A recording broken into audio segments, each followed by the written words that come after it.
नमस्कार मंडळी, कशा आहात सगळेजण. तर सध्या माझी ऑफिसमधून घरी जायची वेळ झाली आहे, म्हणून माझ्या चेहऱ्यावरचा हा आनंद. खरंच नशीब लागता तुम्ही घरी गेल्यानंतर किचनमध्ये तुमची बायको तुमच्यासाठी काहीतरी खास असं बनवतीये आणि तुमची लेक तुमच्या येण्याची वाट बघतीये हे चित्र पाहायला. आणि त्या बाबतीत माझं नशीब मात्र अगदी जोरावर आहे. हेच बघा ना, कालपर्यंत ज्या लेकीला मी माझ्या हाताने घास भरवत होतो, तीच लेक आज मला वाढतीये. खरंच काळ किती पटपट सरतो नाही. पण काळ कितीही पटकन सरला आणि लेक कितीही मोठी झाली तरी तिला पहिला घास भरवल्याशिवाय माझ्या घशाखाली काही घास उतरत नाही.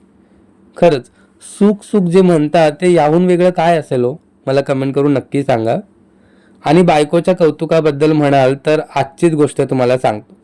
आज किचनमध्ये साधी अंड्याची भाजी सुद्धा 3-3 प्रकारे बनवत होती ती. एक माझी फरमाईश, एक सगळ्यांसाठी आणि एक चार्वीसाठी. खरंच बायकांना तुम्ही जीव लावलात ना तर स्वयंपाकातले 4 पदार्थच काय तर तुमच्यासाठी त्यात जीव द्यायलाही कमी करणार नाहीत. उगाचच कौतुक करत नाही मी त्यांचं. आणि बाय द वे गंमत म्हणून सांगतो, आज अंड्याचे 3 नाही तर 4 प्रकार बनले होते किचनमध्ये.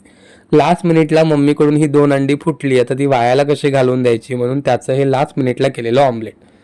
तर अशा प्रकारे सुखमय आणि अंडामय होता आजचा दिवस. कसा वाटला हा छोटासा व्लॉग मला कमेंट करून नक्की सांगा. चला भेटूया नेक्स्ट व्लॉगमध्ये. Bye bye. Bye bye.